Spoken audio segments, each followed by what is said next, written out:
Right. So the scientist name was Menke who described this disorder.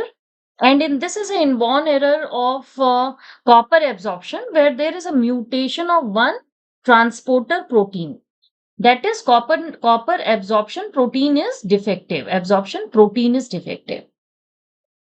Right. So what happens? Suppose this is the GIT, right?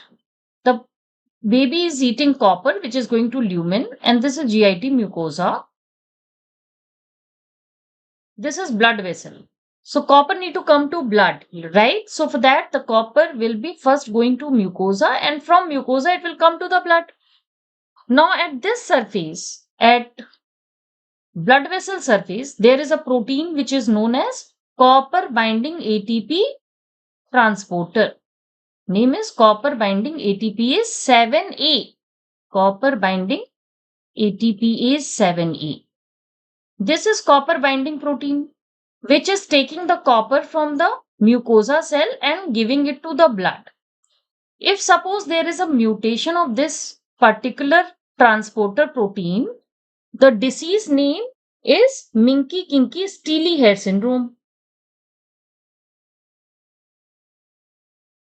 So next time when you sit in exam, rather than just asking you a straightforward question that what happens in Menke disease, we all know there is a systemic deficiency of copper because copper is not absorbed. So copper deficiency is the answer. But why this deficiency occurs, that also you must know. Specifically, the name of this particular protein or transporter protein, you can call it as enzyme as well because it is having enzymatic role to play. This name you must remember. So this is mutated copper binding ATPase 7A protein, which is a transporter protein to absorb copper from GIT mucosa to the blood vessel, is defective. So this baby who is having copper deficiency in Menke Kinky Steely Hair Syndrome, you understand that there is an overall deficiency of copper. So all those enzymes which need copper, they're not happy. They are not going to work. And the most important enzyme is the tyrosinase, which is demanding copper for its activity. And this enzyme is meant for making of melanin. Have you heard about melanin? Melanin, what is melanin? Melanin is a pigment which gives black color to the skin and hair. So melanin formation needs tyrosinase. And if there is no copper or if there is deficiency of copper, tyrosinase refuses to work. So melanin is not formed. The baby is going to be fair in color, light skin color. Baby hair is going to be gray in color. So that is why it is called steely hair syndrome. Steel means gray color, steely hair syndrome. So baby is going to, this kind of clinical case scenario also can be given where the baby is having light color skin, hair is sparse. Sparse means very less hair on the scalp, and that baby hair is also gray in color. Baby limbs are having hypotonia. All these features they can present you for the Menke disease, and they can ask you what is the enzyme defect. So you have to say it is copper binding ATPase 7A. Don't forget the 7A, bacha. 7 is very important. 7A. There is something called 7B also. That is there defective in Wilson's disease. That's an entirely different disorder. So copper binding ATPase 7A, you remember, is the protein needed for copper transportation from GIT mucosa to the blood vessel. And this is, mutated. So that results in accumulation of lot of copper in the GIT mucosa, but lack of copper in the systemic circulation. So all those enzymes which are needing copper, they are not going to act. We specifically mentioned the tyrosinase enzyme. Why? Because tyrosinase is needed for melanin formation, and in this baby, you do not find proper melanin formation. There is a lack of melanin, right? Yes, woolly hair, kinky hair, you can say. Kinks, hair will have kinks like this. Generally, our hair is straight. Nowadays, fashion is there, straightening of the hair. So every all ladies' hair is straight. But otherwise, also human tendency is hair will be flat. But straight. But in Menke disease, if you see, the hair will have kinks, kinky hair, and it will be a very fragile hair. So that kind of manifestation can be given to you. That kind of case presentation can be given to you. So always catch hold. There is a copper deficiency. So tyrosinase is not working, and that is why melanin is not formed. And you must know one more thing. Even the collagen formation is defective in this baby. Collagen synthesis is also not that proper, because for collagen formation also you need to have copper. Copper is needed for hydroxylase enzymes. Hydroxylase होते हैं ना, hydroxylase enzyme.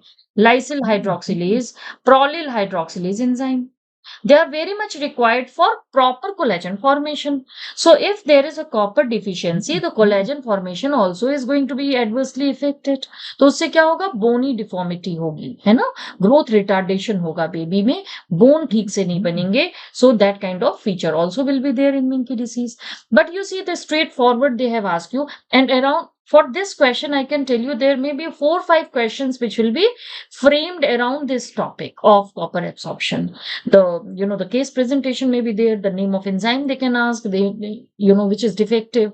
I'm telling you enzyme, copper binding ATPase 7A, you can call it as enzyme, but in fact it is a transporter which is having enzymatic role to play, right? और 7B जो होता है copper binding ATPase 7B, वो जाएगा Wilson's disease में, ठीक है? That is mutated in Wilson's disease. सुनिए, विल्सन्स डिसीज वो एक अलग कहानी है. Wilson's disease, there will be KF ring in the eye, there will be hepatotoxicity, वो विल्सन्स डिसीज है, ठीक है? वो अलग है साइकेट्रिक फीचर के साथ में, उसका इसमें कोई कनेक्शन नहीं है. These two are entirely independent decisions, right? So if you have any doubt in this question, you can ask me. Now they are asking caused by the copper deficiency, because copper is not absorbed. So suppose if you want to treat this baby who is coming with Menkes disease, will you give the oral copper?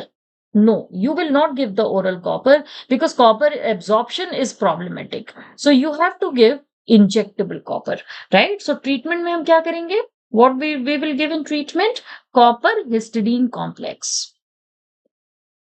is injected, right? Injectable injection of copper histidine complex is being done in Menkes disease. ठीक है? अब हम आगे बढ़े, next question उठाए. Yes, Anna, you're absolutely all right. You're right. You're telling copper binding ATPase 7B is Wilson's disease, and there occurs copper toxicity, not deficiency. Very good. Now coming to next question. The micronutrient that is deficient following post-ileal resection.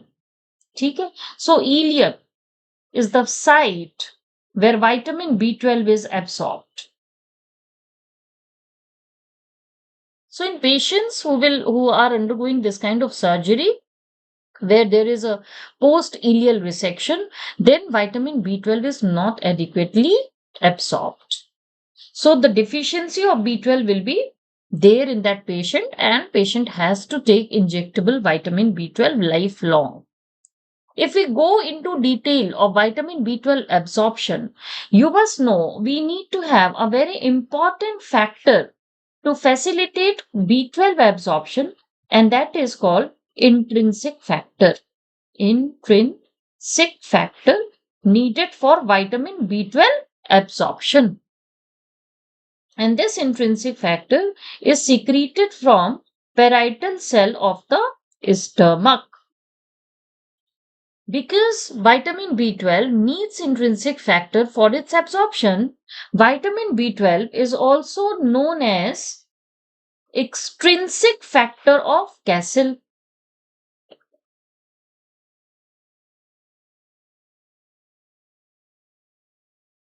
So they may ask you, what is extrinsic factor? What is intrinsic factor? So you must know vitamin B12 is called extrinsic factor of Cassel for simple reason that it is requiring intrinsic factor for absorption. And that kind of complex, which is formed between extrinsic and intrinsic factor, is getting absorbed at the ileal site. So what is happening in ileal resection? You will not have proper absorption of vitamin B12, and injectable vitamin B12 is to be provided. This is a picture which is talking a lot about vitamin B12 absorption. You can see, you just don't see the written part here first. First, you focus on this diagram. This is vitamin B12, which is consumed orally, right? It is called cobalamin, but another name I have told you, it's called extrinsic factor of Castle. Now, from the stomach, you have got secretion of intrinsic factor, and this intrinsic factor, extrinsic factor, they combine and they are getting absorbed at the terminal ileum. That is what is written here. Intrinsic factor is a glycoprotein which is molecular weight of 4500. B12 is going to combine and that is going to resist the digestion by GIT enzyme. And terminal ileum में ये absorb होते हैं by pinocytosis. Then from there it is going to go to the liver where vitamin B12 will be absorbed. And if they ask you tomorrow in the exam, which water soluble vitamin is absorbed in the body, human body? So you must know only vitamin B12 is the only vitamin which is accumulated in our body. In the liver it is stored. It's the only water soluble. See, fat soluble vitamins are retaining in the system. They are fat soluble. They are stored in the body. But when we talk about water soluble vitamins, they are water soluble. If excess is consumed, it is excreted out. But the only water soluble vitamin which is absorbed in hepatocyte is the vitamin B12. So this may be a good question to you. And total of 2.5 milligram of vitamin B12 is stored in the liver. In a healthy person, 2.5 milligram of vitamin B12 is stored. Only this much is stored. But because daily requirement of vitamin B12, I'm trying to cover many MCQs here, right? So because RDA, daily allowance, daily dose which is required is only 1 to 2 microgram of vitamin B12. This stock which is stored, that is 2.5 milligram, that is going to last for 2 to 3 years. So all these are MCQs, बच्चा. How much is stored? Vitamin B12 का. तो आपको कहना है total amount which is stored is 2.5 milligram. How much is daily required? It is in microgram per day. This is the only vitamin whose daily requirement is in microgram per day. And because the requirement is so less, this much amount which is stored in hepatocyte is going to last for 2 to 3 years. So please understand all these are important MCQ to you, and remember all these points with this question, right? So this is going to be the answer. And now coming to the next question. Now 7-year-old child is coming with complaint of hyperpigmentation. Okay, I will take some questions. Okay. Right, some polyneuropathy and anemia picture. Yeah, in vitamin B12 deficiency, the darkening of the tongue will be seen. And of course, the neurological symptoms also will be there. Tingling sensation will be there. Then megaloblastic anemia will be there. So that kind of clinical case they can frame and they can ask you. Nowadays, it is fashion, no? Asking the questions in a clinical mode. Right. Now,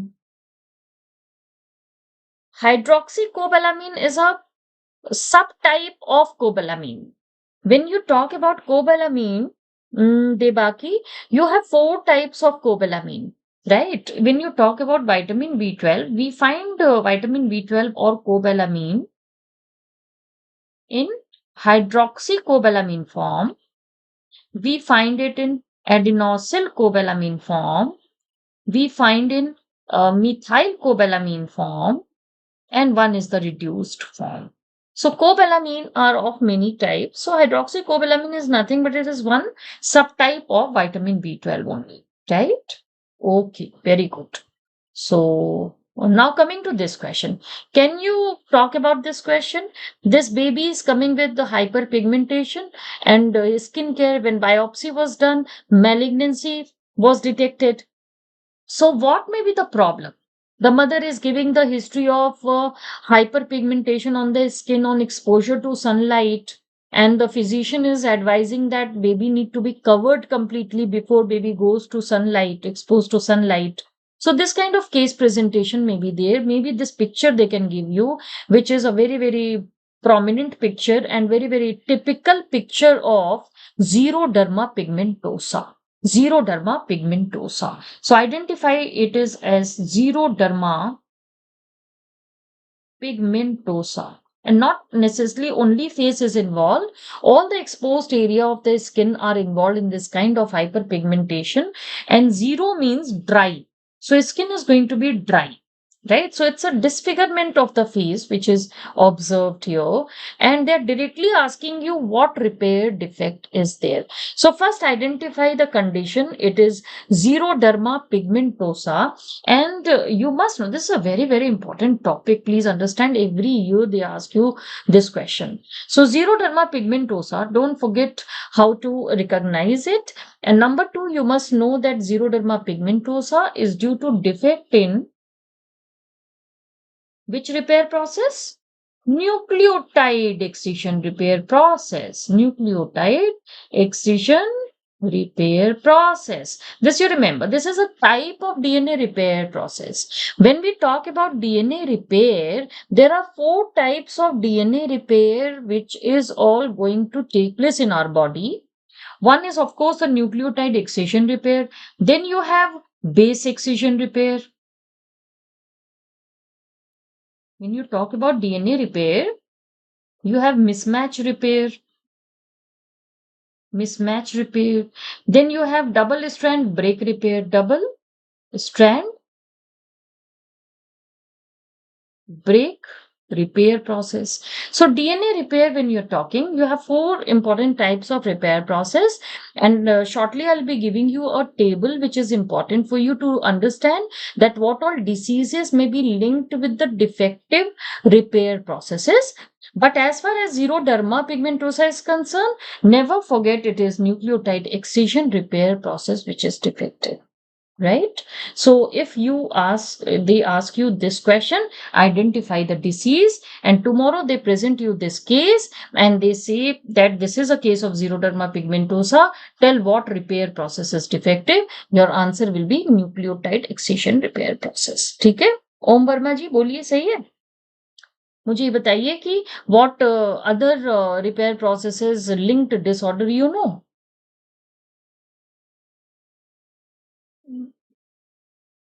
Okay. So there are many other problems. You see, when you talk about nucleotide excision repair, another one disorder which you must link is Cockney syndrome. Because this also they may ask you Cockney syndrome. Cockney syndrome. Cockney syndrome. Xeroderma pigmentosa is sort of outdated because multiple number of times they have asked you. So they can ask you Cockney syndrome, right? And when you talk about mismatch repair process defect, the hereditary non-polyposis colon cancer is a very important question which is frequently asked to you. So remember, it is going to be hereditary non-polyposis colon cancer. Colon cancer. This is also very commonly asked to you. And here they say that hereditary means family history of colon cancer is there. On colonoscopy, there is no polyp which is found, non-polyposis, no polyp which is found. What may be the defective repair? So what repair is defective? So you have to say it is mismatch repair defect, which is seen in HNPCC, right? Yes, very good, Debaki. Very good. Now further we are going to talk about next question. A person with the diarrhea, dementia, dermatitis, 3D. What is this? Is a very simple question, and very frequently they ask you this Pellagra thing. So this is a Pellagra classical feature, triad of feature which is seen in Pellagra, diarrhea, dermatitis, and dementia. And one more D they add into it, and that is the death in extreme stage. Death in extreme. Very rarely, even death has been noticed in Pellagra. Diarrhea, dermatitis, and dementia. What is the probable diagnosis? Pellagra is going to be the classical answer. And dermatitis, very specific dermatitis is seen in Pellagra. Around the neck, there is a dermatitis, there is a pigmentation, and it looks like patient is wearing a necklace. And this is called Castle necklace. dermatitis or deformity. So this is a very classical dermatitis which is seen around the neck, and this is called Kessel-Nicholas dermatitis, which is seen in Pellagra. And Pellagra, whenever you're talking, classically we talk about deficiency of vitamin B3. Deficiency of vitamin B3, which otherwise is called niacin. This deficiency results in Pellagra. But please understand, it is not the only condition where you see the Pellagra-like feature, the niacin deficiency. So when we talk about Pellagra, number of conditions we find the patient suffering with Pellagra. One is vitamin B3 deficiency. Number two, tryptophan deficiency. When the tryptophan deficiency is classically seen, Hartnupp's disease, where neutral amino acids are not getting absorbed from the GIT mucosa. Hartnupp's disease, neutral amino acids are not absorbed. So tryptophan is one of the neutral amino acid that is also not absorbed. So patient is going to have Pellagra-like features in Hartnupp's disease. Then don't forget that even in B6 deficiency, the person is going to have Pellagra-like feature. Because B6 is important for making of niacin from tryptophan. Yes, tryptophan is needed for NAD synthesis, for which vitamin B6 is required.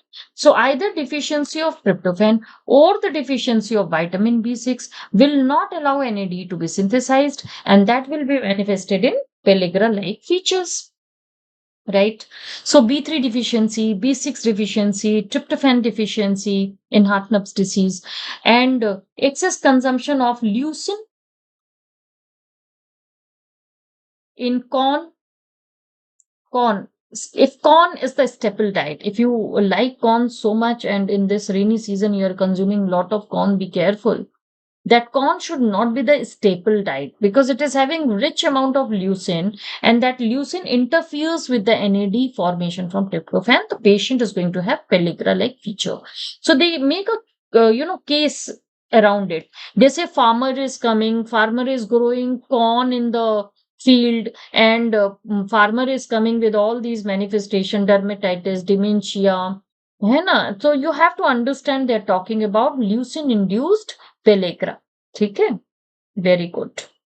All right. So Pellagra, when you're talking, you must remember and go it is B3 deficiency. But try to understand that there are other conditions as well where the Pellagra will be associated finding. And why not to tell about carcinoid syndrome as well? Carcinoid syndrome is a condition where there is a lot of diversion of tryptophan for making of serotonin. So tryptophan is not adequately producing NAD. So carcinoid syndrome also, Pellagra feature will be there because of diversion of tryptophan to serotonin formation, and so the lack of tryptophan for NAD formation and Pellagra-like features. ठीक है? समझ आ रही है बात? Very good. Now coming to next question. ठीक है, अगला देखते हैं क्या है. Now which of the following is going to shift the oxygen dissociation curve to the left and right and left? You remember this. Whenever we are talking about oxygen dissociation curve, we draw a picture like this. This is oxygen saturation on y-axis, and on x-axis we draw the partial pressure of oxygen. Rightward shift means towards your right the shift of curve. Leftward shift means towards your left the curve is going to shift. So it means what? It means like the potential of deoxygenation, the potential of hemoglobin to capture the oxygen at that particular partial pressure of oxygen. Rightward and leftward shift means this only. Suppose if the curve is shifting right, it means what? Suppose if this is a right shift, right? Towards your right, it is right shift. Rightward shift का क्या मतलब हुआ? So to understand that, you need to understand what is the normal curve. Normal curve, oxygen dissociation curve is like this. And at this partial pressure of oxygen, this much saturation, say for example, 30% or 20% of oxygen saturation is there. But when there is a rightward shift, at the same partial pressure of oxygen, the saturation is going to be 15%. So 5% extra oxygen will be dissociated. So that is the meaning of rightward and leftward shift. And there are few factors which are causing the rightward shift, which are causing the leftward shift. And this is my advice to you, that take some time and remember these factors and go to the exam, because every time they ask you. Right, in this they are asking you leftward shift. They may ask you rightward shift. So for this, I am giving you a very straightforward picture, which is this oxygen dissociation curve. I've taken it from internet only. But this is a very, sorry, I have taken this from my textbook, and this is a very, very clear picture which is talking about oxygen dissociation curve, rightward and leftward shift. Remember, rightward shift means there is a more dissociation of oxygen, decreased affinity of the oxygen. Decreased affinity. Hemoglobin is deoxygenated. So what all factors are there? All बढ़े वाले है ना, increase carbon dioxide, increase hydrogen, increase 2,3 bisphosphoglycerate, increase temperature, है ना, heat बढ़ा दिया, hydrogen बढ़ा दिया, कार्बन डाइऑक्साइड बढ़ा दिया, ठीक है, एसिडिटी बढ़ा दिया आपने, 2,3 बिसफॉस्फोग्लिसरेट जो आरएल शंट में बनता है वो बढ़ा दिया, तो क्या होगा, बढ़ने वाली साइड होगी तो राइटवर्ड शिफ्ट होगा, घटने वाली शायद साइड होगी तो लेफ्टवर्ड शिफ्ट होगा। बस ऐसे आप याद रखो। पीएच को भी नहीं बोल रही मैं, भाई हाइड्रोजन बढ़ेगा तो पीएच तो कम होगा, एंड हाइड्रोजन कम होगा तो पीएच तो बढ़ेगा, right. So hydrogen and pH तो उल्टे चलते हैं। अदरवाइज पीएच को छोड़ दो, increase in temperature, increased in 2,3 bisphosphoglycerate, increase in hydrogen, increase in carbon dioxide partial pressure will lead to rightward shift, and decrease will lead to leftward shift, है ना। तो ये हमें याद रखना है। And if you remember these factors, rightward and leftward वाले factors, you can very well solve multiple questions like this. तो बताओ क्या है आंसर इसमें? लेफ्टवर्ड में क्या होगा, कम कम होगा, शिफ्ट में लेफ्ट में कम कम होगा, हाइड्रोजन भी कम होगा, पीएच बढ़ा होगा, हाइड्रोजन कम होगा तो एल्केलॉसिस होगी, ठीक है। तो लेफ्टवर्ड शिफ्ट में क्या होगा, anaemia, decreased in body temperature. तो क्या आंसर इसमें है बताइए? टेम्परेचर कम होगा तो लेफ्टवर्ड शिफ्ट होगा, मैंने बताया ना, हाई टेम्परेचर में राइटवर्ड शिफ्ट होगा। एसिडोसिस होगी, हाइड्रोजन बढ़ेगा तो राइटवर्ड शिफ्ट होगा। हाइपोक्सिया होगी तो फिर राइटवर्ड शिफ्ट होगा, क्योंकि हाइपोक्सिया में 2,3 बीपीजी का लेवल बढ़ जाता है बच्चा, 2,3 बीपीजी का लेवल हाइपोक्सिया में बढ़ जाता है, ठीक है। तो इस तरीके से आपको ये समझना है कि लेफ्टवर्ड शिफ्ट में कम कम वाली चीजें होंगी, and decreased body temperature will lead to leftward shift. Any doubt in this? Very good. Dibaki, you're summarizing it beautifully. When things are going to increase, it will be rightward shift. And when things are going to decrease, it will be leftward shift. And pH को हम नहीं ले रहे यहाँ पे, pH तो hydrogen से opposite में चलता है, ठीक है। Very good, very good. I am happy, आप सब मेहनत कर रहे हो, बहुत अच्छा करोगे। But then revise your notes and revise these kind of videos and go to the exam, है ना, बहुत अच्छे से हो जाएगा एग्जाम, डोंट वरी, ठीक है। Now coming to cholesterol synthesis, तो अब आ जाता है मुद्दा एसिटाइल कोई का। Acetyl CoA is a very very central molecule in biochemistry.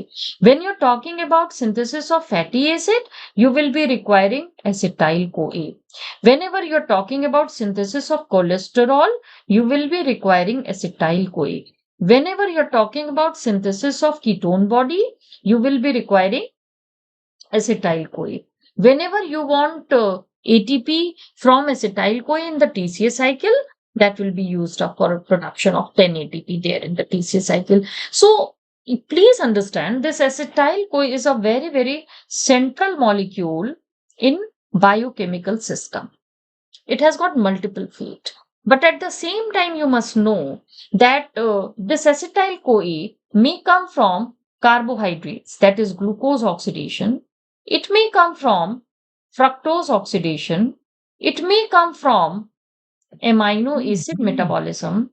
It may come from ketone body oxidation, ketolysis, ठीक है। कीटोलाइसिस में भी आ सकता है ये। कीटोलाइसिस का मतलब कीटोन बॉडी जब यूज होंगे, तो एसिटाइल कोई कीटोलाइसिस से आ सकता है, ये कीटोन बॉडी बनाने जा भी सकता है।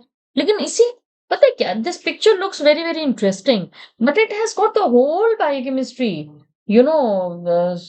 Sameto in this picture, that the sources of acetyl CoA, the future of acetyl CoA, when acetyl CoA will be produced from glucose and fructose in well-fed state, when the acetyl CoA will be produced from ketone body in starvation. And एक चीज इसमें रह गया, even the fatty acid can produce you, है ना, होता है ना beta oxidation of fatty acid that produces you acetyl कोई। तो ये fatty acid oxidation ketone body oxidation starvation में होगा। And same fashion you must know the synthesis of fatty acid and synthesis of cholesterol, they demand insulin, that is well-fed state. So in presence of insulin, only these two will be plus plus. Acetyl CoA will be diverted for making of fatty acid and cholesterol. But insulin need to be negative. If you want the acetyl CoA coming from fatty acid beta oxidation towards the formation of ketone body, तो बहुत सारी कहानी है. Things are not that easy that acetyl CoA comes from multiple site and it goes to multiple site. Yes, of course, this is very important for straightforward questions like this. And then in your exams, questions will be rather straightforward. So just don't worry. If you know that acetyl CoA comes from fatty acid beta oxidation, it also can get generated from ketone body oxidation. Good enough. If you know that glucose fructose oxidation also gives you acetyl CoA, good enough. If you know that acetyl CoA can produce fatty acid, can produce cholesterol, good enough. And acetyl CoA can produce ketone body, good enough. मतलब ये अगर आपको पता है तो lot of things are going to be handled, right? So don't worry about it. Very good, very good. तो ये पढ़ लेंगे हम कोलेस्ट्रॉल के लिए. और cholesterol is synthesised from acetyl CoA, ठीक है.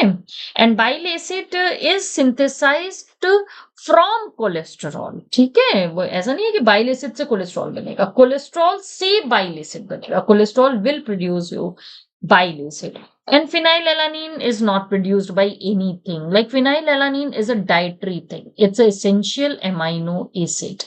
And heme synthesis require two precursor. One is glycine, another is succinyl CoA, bacha. This also is very important because very frequently they ask you this. ठीक है, तो ये भी पढ़ना है. Glycine and succinyl CoA, they are precursor of heme. All right, very good. Now coming to next question. What happens after a meal? Suppose if a person is consuming food, then insulin will be coming from beta cell pancreas and glucagon will be going down because they are anti-insulin. No, glucagon, they don't like insulin. They have just opposite effect. When insulin is there, contra-insulin hormones are not there.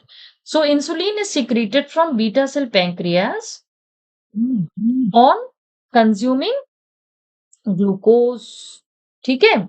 Glucose, yeah, in that matter, any carbohydrate, the insulin is like secreted from beta cell pancreas.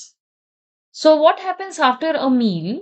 Insulin will be increased and glucagon will be decreased. This is going to be the answer. All other options are wrong. So it's a very, very simple question again. And most of these I have taken from your recall bank, which is having very high chance of getting repeated. And along with these questions, I am explaining you the concept as well, so that if modified question is coming around this topic, you can very well solve those questions as well. ठीक है, आगे हम बढ़ेंगे. Cholecystectomy. Yes, cholecystectomy अगर हो गई तो क्या होगा? Steatorrhoea means fat will be excreted in the stool. बल्कि, है ना, बल्कि frothy stool will be there in a patient who is, अगर कोलेसिस्टेक्टमी है, गॉल ब्लैडर निकाल दिया. Gall bladder is the store house of bile and bile is very very important for digestion of lipid. Bile is needed for lipid digestion. So if there is a cholecystectomy, the lipids are not digested adequately. They remain in the lumen. And that leads to bloating also, because GIT bacteria, they act upon lipid and they start producing a lot of gas. And this kind of undigested lipid or broken lipid, when comes out in the stool, it gives a very bulky and frothy appearance to the stool, and that condition is called as steatorrhea. Steatorrhea is a bulky stool, and this is due to lack of lipid digestion. ठीक है, ये पढ़ना पड़ेगा आपको। Now coming to next question, methotrexate acts by inhibiting which enzyme? It is very easy to remember it as a one liner that methotrexate is going to inhibit DHF reductase. This is called dihydrofolate reductase enzyme. Methotrexate, it's a antineoplastic drug, neoplastic drug, and this is going to inhibit the DNA synthesis in the cell. And in fact, there is something very important in biochemistry, that is the conversion of deoxy-UMP to TMP. In this biochemical step, lot of MCQs are being framed, and you really need to understand this reaction very well. So deoxy-UMP is converted to TMP, and this enzyme name is thymidylate synthase enzyme. This enzyme requires N5 and 10 methylene tetrahydrofolic acid, which is converted to dihydrofolic acid. So deoxy-UMP is converted to TMP, and methyl is coming from N5 methyl tetrahydrofolic acid. ये भी direct question है. For formation of TMP, what is the source of methyl group? Because when you talk about uracil and thymine, the difference is in the methyl group. If you attach the methyl group to this uracil, it will be converted to thymine. So that methyl group is coming from N5 and 10 methylene tetrahydrofolic acid, and after donating methyl group, this is converted to dihydrofolic acid. Now what happens? This dihydrofolic acid says, Bhaiya, reduce me. So there is one enzyme that is called as DHF reductase,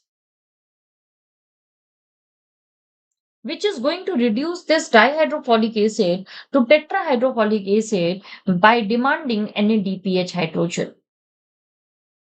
And this tetrahydrofolic acid, which is thus regenerated, is going to go to serine glycine metabolism, and that will be converted to N5 and 10 methylene tetrahydrofolic acid. This is a B6 dependent reaction. So what happens when you give methotrexate to a person who is suffering with malignancy? This is going to inhibit DHF reductase enzyme. So THF supply, the N5 and 10 methylene THF supply is going to be impeded.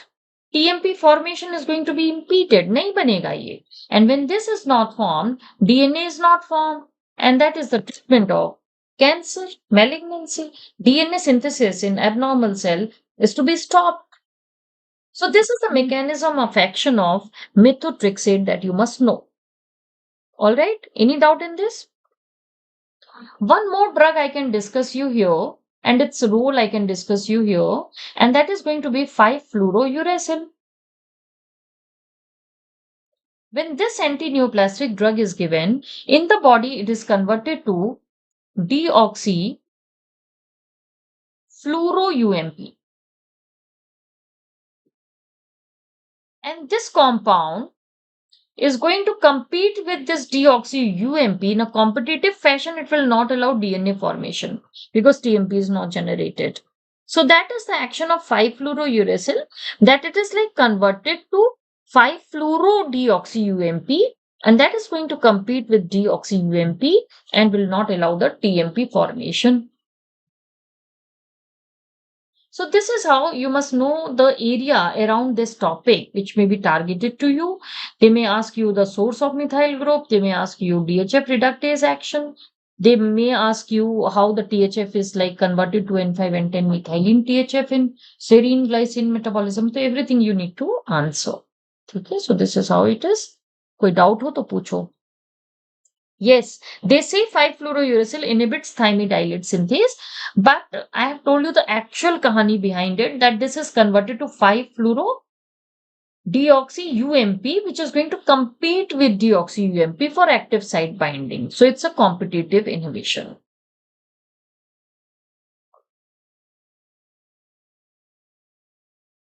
ठीक है, चलो जी आगे बढ़ेंगे. Next question लेंगे. Exclusive breastfeeding should be done for 6 months, and after 6 months the fruit, the dalia and all these things can be started. So exclusive breastfeeding you should know. Initially there was some confusion, 3 months, 4 months, but now you must know it should be 6 months. Okay, ये picture कहीं से आ गया, इसको भी हम देखते हैं. ये रहा. Zellweger syndrome is due to involvement of which organelle? What is Zellweger syndrome? In this very long chain fatty acid, oxidation is defective. And the problem lies in peroxisome. This organelle, peroxisome, is not adequate in that person. Either the peroxisome is not synthesized at all, it's called nil peroxisome, or the peroxisomes are seen but they are having no enzyme. Empty peroxisome. ठीक है. So in this condition where the peroxisome either should not be, it's not produced properly, or it is not having adequate enzymes in it which can function there, the very long chain fatty acid, or in that matter even the branch chain fatty acids are accumulated in peroxisome, and this condition is known as Zellweger syndrome. So Zellweger syndrome is a very, very simple question, but at the same time very much repeated question. So Zellweger syndrome, very long chain fatty acid, oxidation defect, you remember, and there is a problem in the peroxisome. The number may be normal or it may be nil. If the number of peroxisome is normal, the peroxisomes are having no enzyme. So very long chain fatty acid tend to accumulate there. It's a neurological manifestation. And yes, what is the other name of Zellweger syndrome? Dibaki bataiye, you are telling so many good answers. Om Prakash, Om Verma, can you tell about the other name for this Zellweger syndrome? Another name is cerebrohepatorenal syndrome. Zellweger syndrome, other name is cerebrohepatorenal syndrome, because brain, kidney and liver, they are mainly involved. Even the skeletal muscle is involved in this disorder. Hypotonia will be there. है ना? Neurological manifestation, kidney failure, liver failure, and all these things are there in Zellweger syndrome. So this you must study. अब याद रखना दीपाकी, you can't forget the cerebrohepatorenal syndrome, ठीक है, because of predominant organs which are involved in this disorder. This is called cerebrohepatorenal syndrome. Now coming to the next question. 40-year-old female working as a senior executive, leading a sedentary lifestyle, का मतलब होता है ठीक से खाना पीना भी नहीं खा रही, present to OPD with palmoplantar pigmentation. Can you see this picture? And X-ray spine is showing the calcification of intervertebral disc. What is the most probable diagnosis? Can you guess what may be the diagnosis out of given option?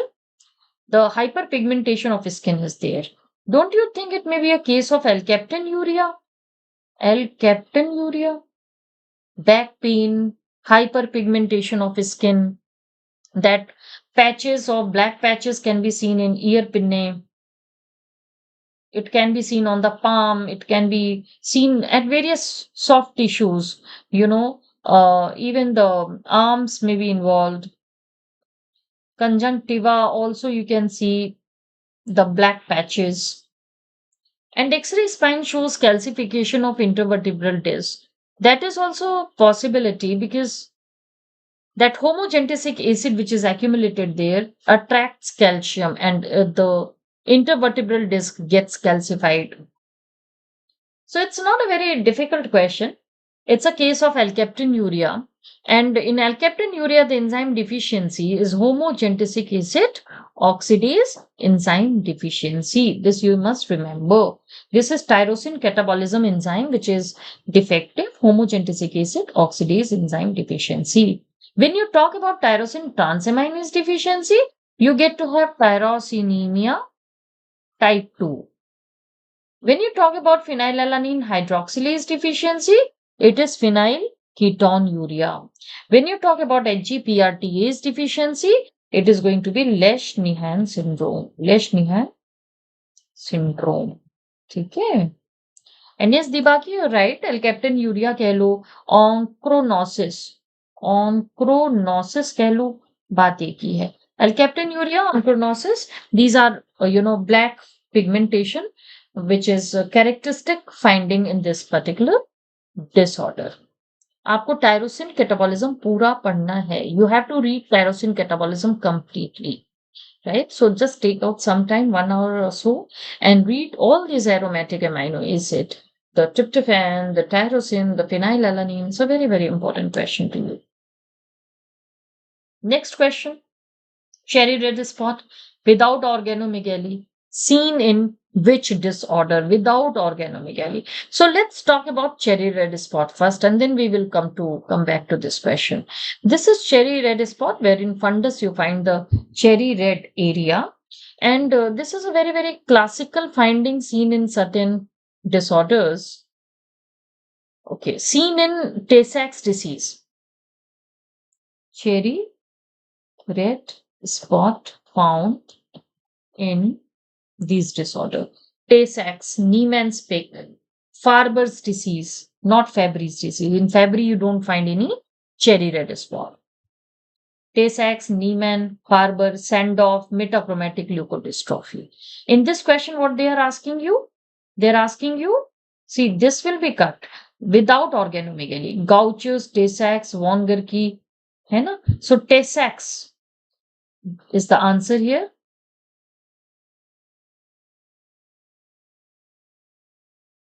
Gauchers में you don't find any cherry red spot, right? So you need to know that when they ask you this question, von Gerke में तो सवाल ही नहीं है cherry red spot का.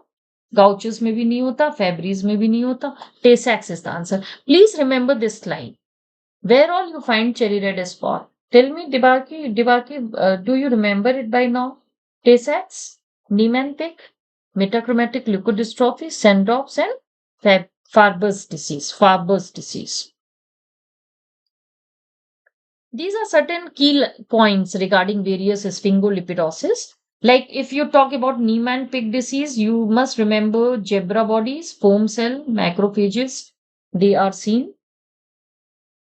Gaucher's disease, you have crumpled tissue paper appearance. Tay-Sachs disease, onion layer skin mold appearance, onion layer appearance in the lysosome. Krabbe's disease, multinucleated globoid cell. Metachromatic leukodystrophy, you have this kind of sulfatides which are going to bind with the violet and giving you the brown color.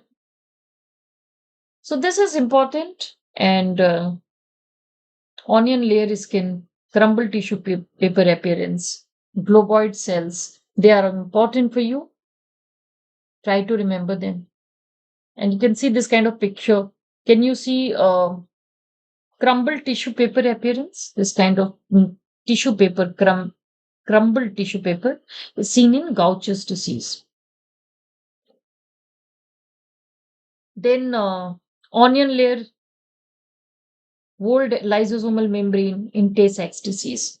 Can you see the layering, onion layering in Tay-Sachs disease? Now coming to Niemann Pick disease, zebra bodies, Niemann Pick disease. Can you see zebra bodies kind of appearance in lysosome in Niemann Pick disease? Coming to next question.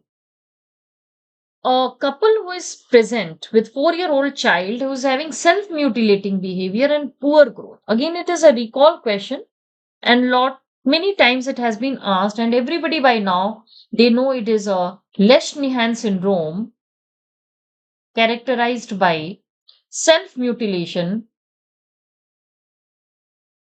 and hyperuricemia. Hyperuricemia, self-mutilation and hyperuricemia seen in Lesch-Nyhan syndrome, and this is due to HGPRT deficiency. HGPRT deficiency. This is Lesch-Nyhan syndrome, HGPRT. What is the complete name of HGPRT? And which pathway enzyme this HGPRT is? This is hypoxanthine guanine phosphoribosyl transferase. Hypoxanthine guanine phosphoribosyl transferase enzyme. This enzyme belongs to salvage route of purine nucleotide biosynthesis.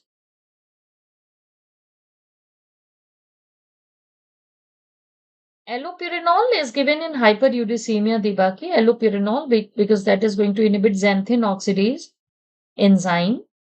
So, in hyperuricemia, where uric acid is high, and the uric acid, if it is high because of hyperproduction, which is in this case, like Lesch-Nyhan, you will have hyperproduction of more production of uric acid, allopurinol certainly is going to benefit. If uric acid is high because of under excretion of uric acid, allopurinol is not going to help, because allopurinol is going to inhibit the synthesis of uric acid. So if the hyperuricemia is because of overproduction and not because of under excretion, then only allopurinol is going to be effective. And when you talk about Lesch-Nyhan syndrome, it is due to overproduction, hyperuricemia. So of course, allopurinol is going to be effective. Okay, so ye dekh lena. Okay, very good. Now coming to this kind of picture, self-mutilation. Can you see the bitten lips, bitten fingernails? So this is self-mutilating behavior, and this can manifest at any age. In this, the child is mentioned, 4-year-old child, but even teenager or adult can come with these manifestation. Now, which of the following can be mediated by CRISPR-Cas9 technology? Wherever this term you encounter, you just think of gene editing. CRISPR-Cas9.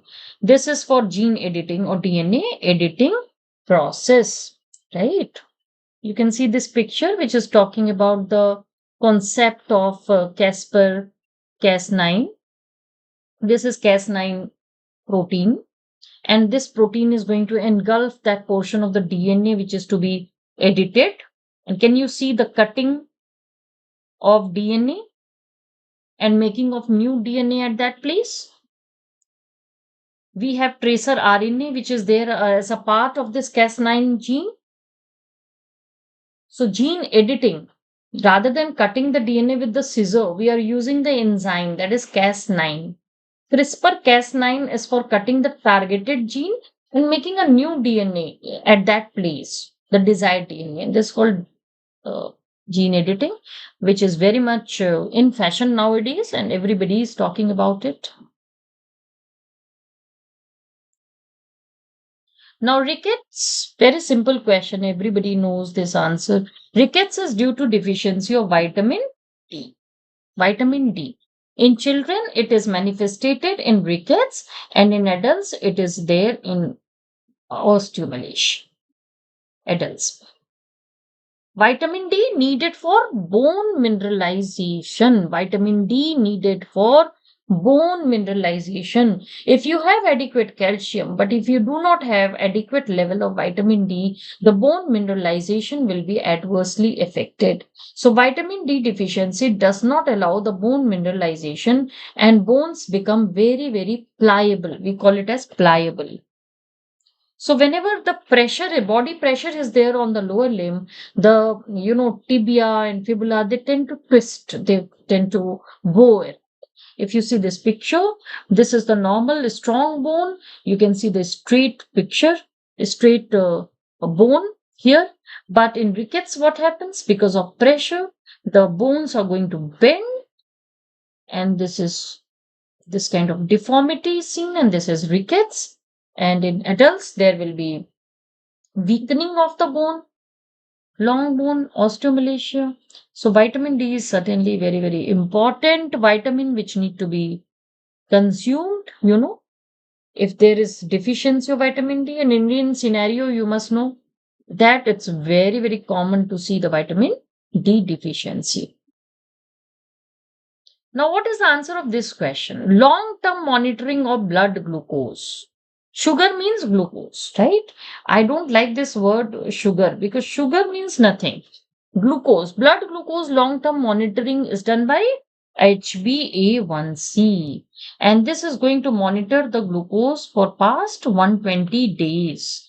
That is around 3 to 4 months time glucose level record this HbA1c is going to give you. HbA1c value 6.5% or more than 6.5% is a diagnostic criteria for the diabetes. Okay, so that you must know.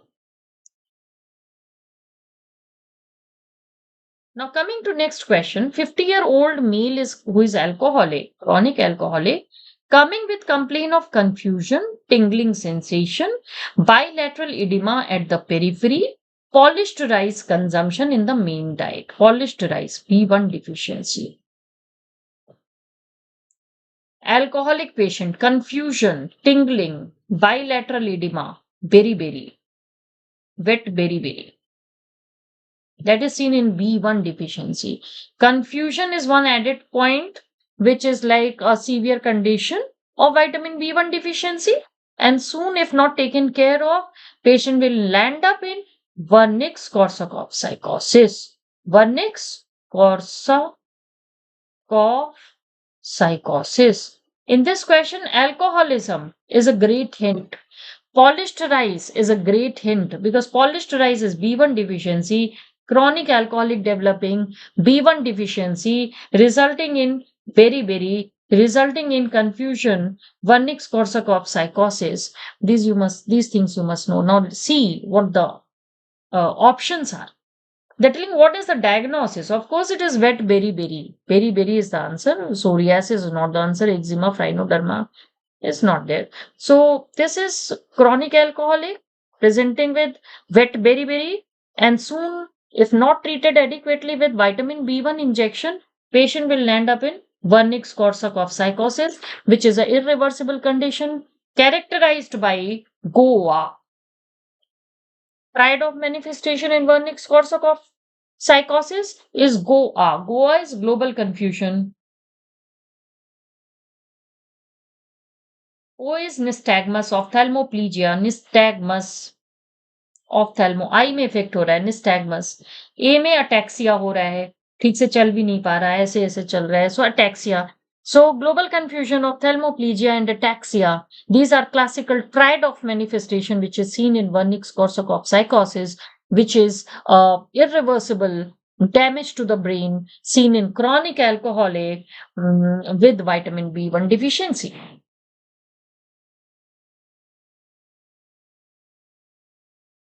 ठीक है चलो ठीक है very good now coming to next question patient is presenting with the history of strenuous exercise भाई खूब exercise किया meal नहीं लिया he attended a party soon after where he consumed alcohol ओ भैया एक्सरसाइज जिम गया ठीक है जिम में जाने के बाद खाना भी नहीं खाया going to party I will take alcohol तो उस टाइप से हुआ सारा कहानी सो अब क्या होगा हाइपोग्लाइसीमिया हो जाएगा yes hypoglycemia because gluconeogenesis is going to be impaired by excessive alcohol consumption. Patient may develop hypoglycemic attack after going to gym, directly going to party, not taking any snacks, just taking alcohol means the chances are high that gluconeogenesis will not handle the situation and person will develop hypoglycemia. The reason is when the alcohol is metabolized, it increases NADH and this increase of NADH causes conversion of pyruvate to lactate.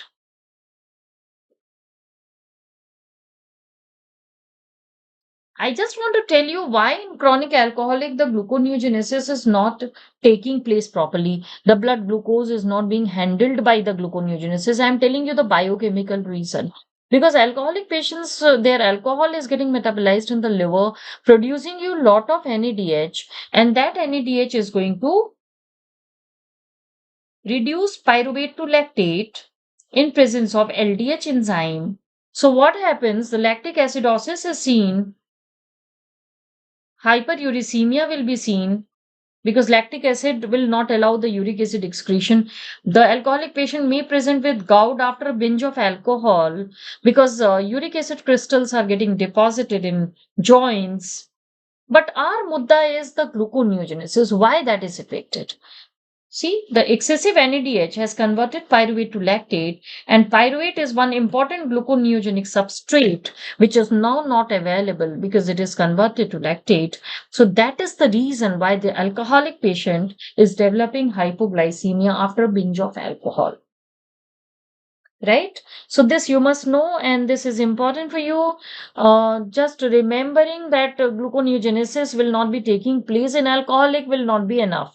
You must know there is a diversion of pyruvate to lactate formation, and due to excessive NADH, and this lactic acid will result in impaired uric acid excretion, hyperuricemia, gouty manifestation in alcoholic patient. Okay, what is the tumor marker of carcinoid syndrome? Carcinoid syndrome is otherwise called argentaphenomas, where argentaphin cells of GIT are becoming tumorous. So argentaphenomas, the argentaphin cells are becoming tumorous, producing a lot of serotonin where tryptophan is utilized.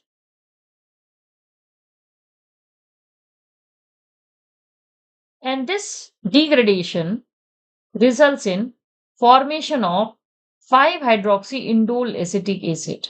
So when you talk about tumor marker, 5-hydroxyindole acetic acid, I repeat, 5-hydroxyindole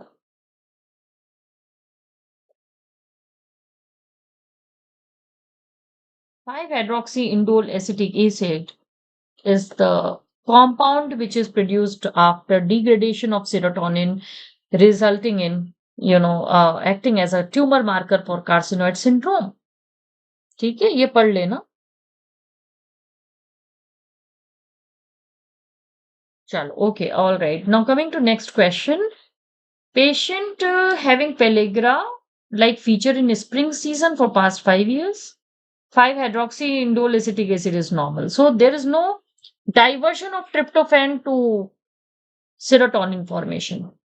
Carcinoid syndrome ruled out. HIA is normal means carcinoid is ruled out.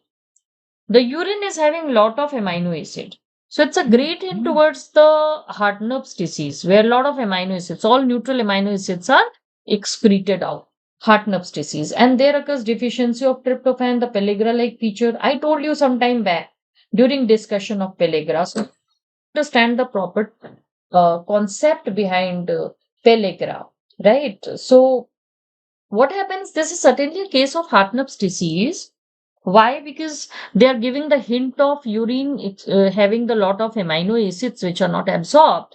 And from GIT also, when amino acids are not absorbed, the tryptophan is not going to make you for NAD, and that NAD deficiency results in pellagra-like feature. So HIA normal means carcinoid is ruled out.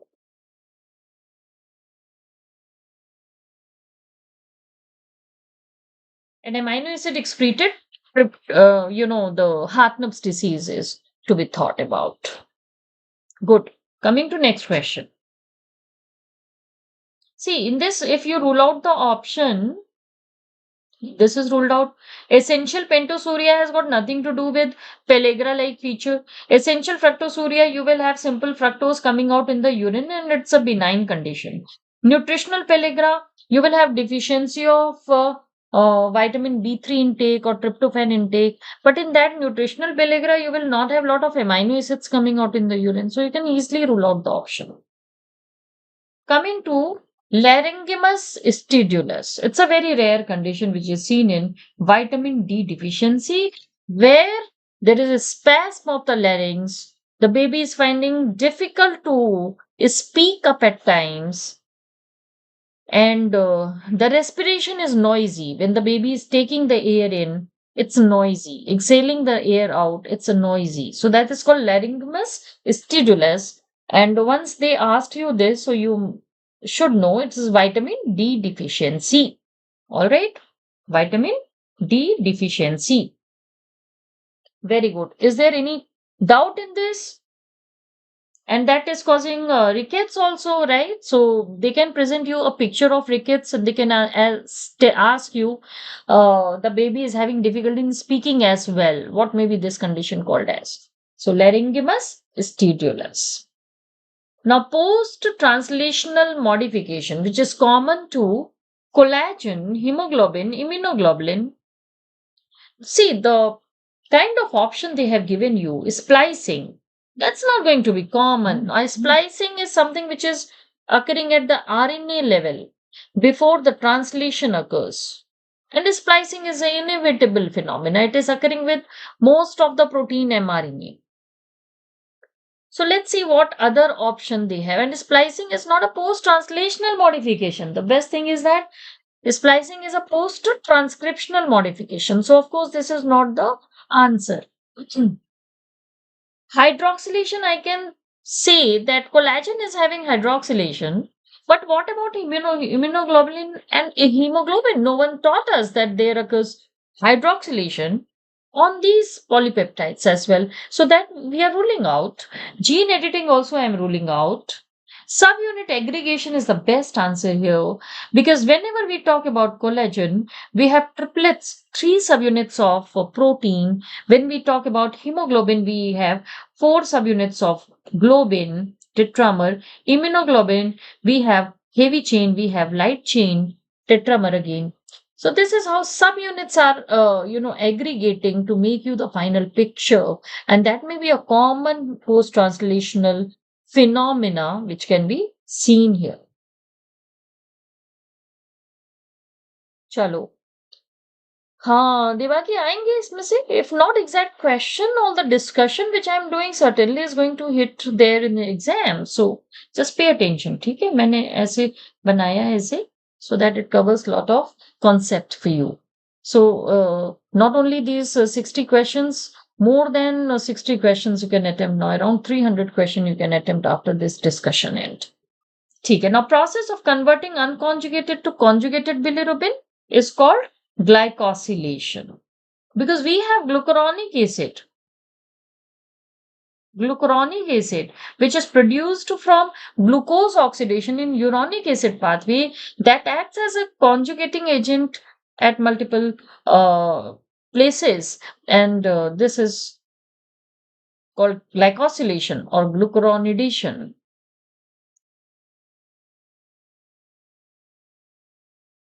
Most sensitive cardiac biomarker. Whenever the person is having myocardial infarction, a lot of proteins and enzymes it's like dumped in the blood. You talk about trop T, you talk about trop I. Generally, we say T before I, but please start calling IT, start calling I first because I is the most sensitive marker because this is going to be the first one to increase in the blood around 6 to 8 hours it's going to come appear in the blood. This takes 10 to 14 hours. So IT means I is most sensitive, T is less sensitive. So most sensitive is going to be I. AST, LDH, they are not sensitive. AST is a non-specific marker and it rises but in a later stage. LDH also rises after 2 to 3 days of myocardial infarction and remains for longer time. So sensitive when they are asking you which one is going to raise in the blood first. That's going to be top I. Cystic fibrosis. It's a condition where chloride channel is getting affected. Chloride channel is defective. What is written here? What is the name of protein? CFTR protein, cystic fibrosis, transmembrane conductance regulator. CFTR protein, cystic fibrosis, transmembrane conductance regulator protein is going to be defective in cystic fibrosis. Okay, so what happens? There will be excess chloride in sweat.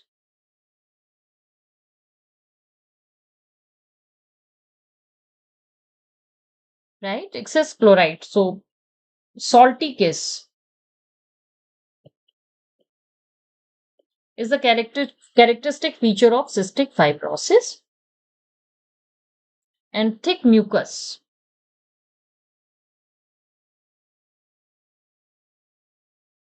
in the bronchioles, which will lead to respiratory infection.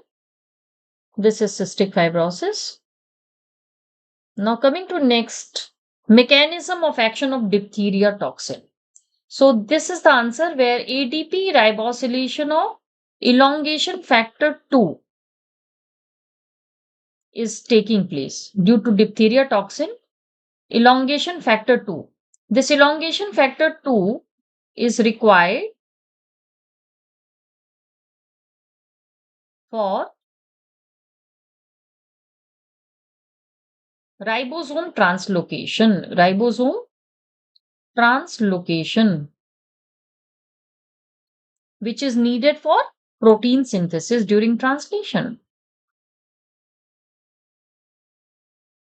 So if eukaryotic factor number 2 is undergoing ADP ribosylation, it is getting inactivated and protein synthesis is going to be impaired. And that is the mechanism of action of diphtheria toxin, right? Now coming to PET scan. PET scan principle is the glucose metabolism, uptake of glucose. So this is going to be the answer here. Those cells which are consuming lot of labeled glucose are going to be detected in PET scan. Now this is fluorouracil converted to its active form after administration, that is further leading to destruction of cell. What type of inhibition it is? I explained you this already. This 5-fluorouracil is converted to deoxyfluoro-UMP. Deoxyfluoro-UMP, which is going to compete with deoxy-UMP for binding with thymidylate synthase enzyme. So it's a competitive pattern it is going to inhibit. This I have explained you already, right? Coming to next question, poor wound healing. And I saw one question where they wrote poor wound healing, diarrhea, dermatitis. So whenever they talk about poor wound healing, eusia, that is loss of taste, sensation also is characteristic finding in zinc deficiency. So this you must know, poor wound healing is zinc deficiency. Loss of taste is also there. Diarrhea, dermatitis may be the finding. Now coming to the next question, neonate few days after birth suddenly is becoming lethargic and refusing the breastfeeding and vomiting during forced breastfeeding. So mother is also stating that baby is developing diarrhea on the third day. Clinical examination reveals that baby is having oil drop cataract. Oil drop cataract. It's a strong hint. This is galactosemia, right? So classical galactosemia. Cataract is seen in classical galactosemia. Even in benign galactosemia,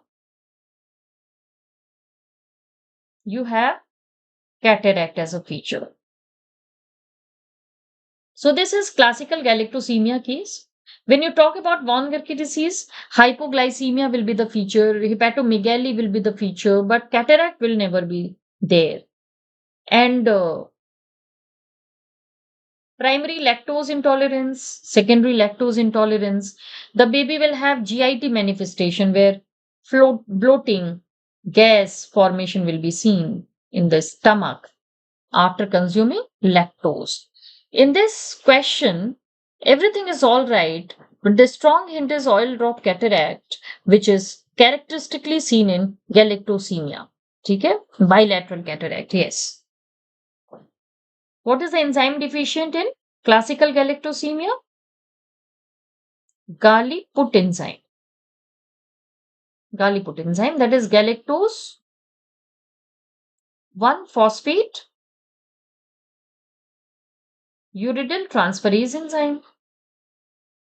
galactose 1-phosphate uridyl transferase enzyme. Galliput enzyme, galactose 1-phosphate uridyl transferase enzyme, which is deficient in classical galactosemia. In benign galactosemia, the enzyme which is deficient is galactokinase enzyme. Galactokinase is deficient in benign galactosemia.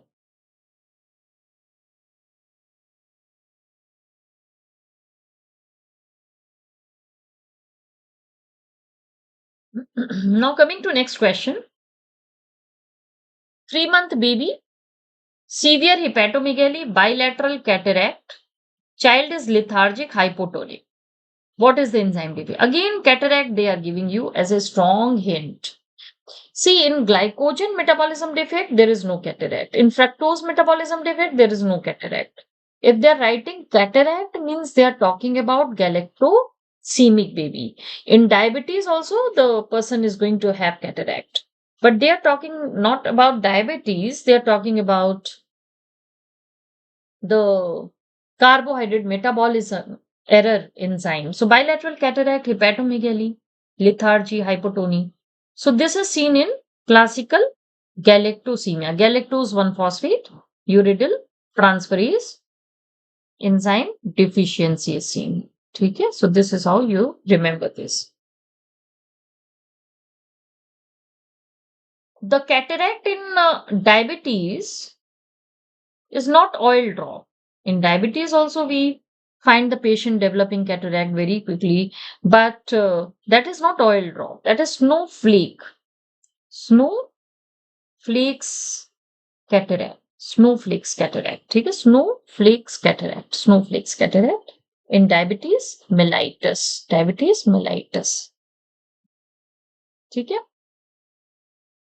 So this is how you must know all these things. And the reason why galactose and unutilized glucose are causing the cataract formation, that reason also you must know. Galactose converted to galactitol, glucose converted to sorbitol.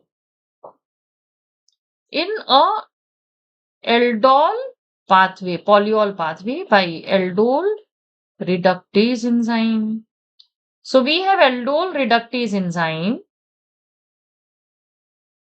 which is going to reduce in the lens galactose and glucose, galactose in galactosemic baby, glucose in diabetes mellitus patients, and they're respectively converted to their alcohol, that is galactitol and sorbitol, which are hygroscopic alcohol. You know, lens mein pade hain, they are absorbing lot of water, they are going to burst the lens cell, and that will initiate the formation of cataract in the baby or in diabetic patient. So you must know the story behind it. What doubt Vittal and views? Where is your doubt? Where is your doubt? Where are you? Where are you? You are not asking me any doubt. Which doubt you are asking? नहीं नहीं देवा की unilateral का कोई चक्कर नहीं है. Whether it is benign galactosemia or it is classical galactosemia, the cataract is going to be bilateral. Because the galactose is high in the blood, it is going to enter the lens and going to get reduced in both the eyes. Bilateral, unilateral का कोई purpose नहीं है यहाँ, ऐसा कुछ है ना, bilateral होगा. Systemic disorder है ना. अच्छा ठीक है. All right, ठीक है. So this is a picture of galactosemic baby. IQ, low IQ, cataract, jaundice, enlarged liver, kidney damage. All these are various presentation of galactosemia. ठीक है, galactosemic baby, galactosemia.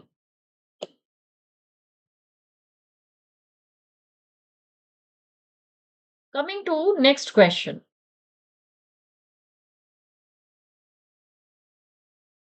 Mr. X, a chronic alcoholic, middle-aged male, was rushed to a clinic by wife and generalized weakness and lethargy. Again, alcoholic आ गया. Wife is adding that husband is telling stories, vague stories. Confabulation, इसको हम क्या बोलते हैं? Making, cooking up stories. That's called confabulation. about his past and sometimes refuses her to be his wife. On examination, intern on duty elicit global confusion, to and fro movement of the eyeball, that is nystagmus, failure of hand and eye coordination, difficulty in walking in a straight line, ataxia. What is that? Goa. Global confusion, ophthalmoplegia and ataxia is a classical presentation of Wernicke-Korsakoff. I was telling you, no, Wernicke-Korsakoff. Korsakoff. Psychosis seen in chronic alcoholic with vitamin B1 deficiency. Because chronic alcoholic na jab wo sharab peete hain, they get a lot of calories from alcohol itself, so they don't feel hungry, they don't eat food, so that results in malnutrition. This is nystagmus which is seen. So this is again, answer is going to be B1 injection to be given. Yeah, Goa for Wernicke's. Very good. Now coming to next question. Now patient with a gum bleeding and problem in absorption of copper. Gum bleeding is a strong hint of vitamin C deficiency, and they have additionally said another hint is iron absorption is defective. So vitamin C deficiency is the reason in this patient, and vitamin C in the GIT needed for converting dietary ferric to ferrous so that it can be absorbed via divalent metal transporter number 1 and it enters the GIT cell. So in the lumen, we need GIT lumen, we need vitamin C. Your mom says no, vitamin C is good for health. So you squeeze one lemon in dal and you consume your meal. So that vitamin C is going to reduce ferric to ferrous, and it is only ferrous form which is getting absorbed from the GIT lumen to the mucosa. And that is why vitamin C is very, very important for facilitating iron absorption. So this is the hint which is given here, is that iron absorption needs vitamin C. Coming to next question. Which of the following is the rate limiting step of heme biosynthesis? See, heme synthesis takes place in liver as well as in bone marrow. In liver, it is ALA synthase 1 enzyme, which is the starting enzyme needed to make the ALA. And in bone marrow, the counterpart enzyme is ALA synthase 2. ALA synthase 1 acts as a rate limiting enzyme for heme synthesis. ALA synthase 1 enzyme is the rate limiting enzyme for heme synthesis in the liver. And which of the following is the rate limiting enzyme? It is going to be ALA synthase 1 enzyme. Though they have not demarcated here in the option, but you must know it is not ALA synthase 2 which acts as a rate limiting, it is ALA synthase 1 which acts as a rate limiting enzyme for heme biosynthesis. Okay? All right. And ALA dehydratase, this name comes when we talk about lead toxicity. Lead is going to inhibit ALA dehydratase enzyme. ALA dehydratase enzyme. Okay? All right.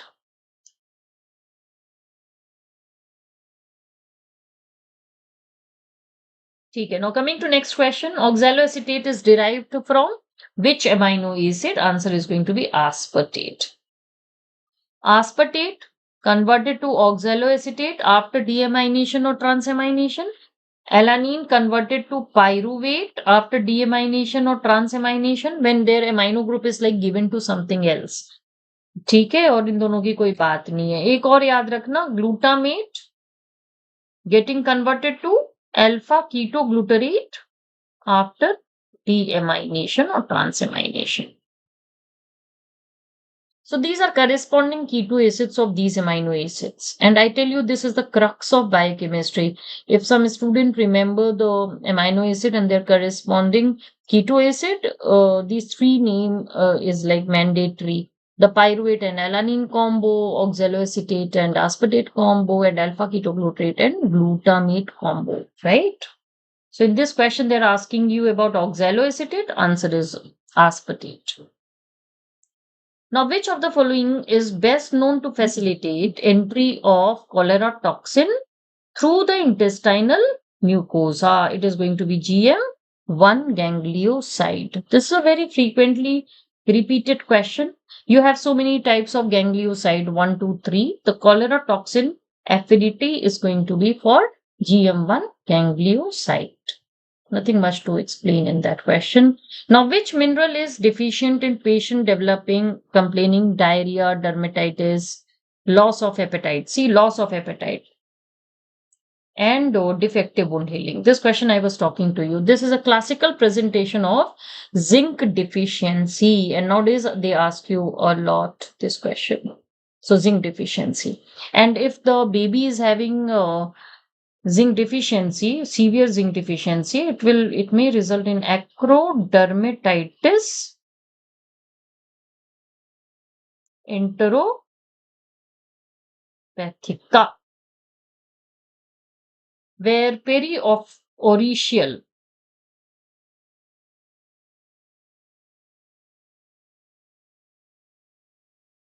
dermatitis around the mouth, around the anus, dermatitis will be seen along with loose motion, diarrhea.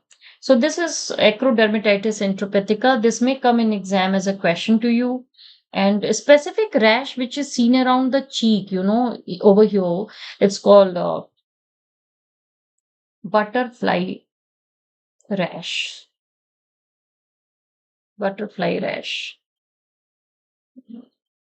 Okay.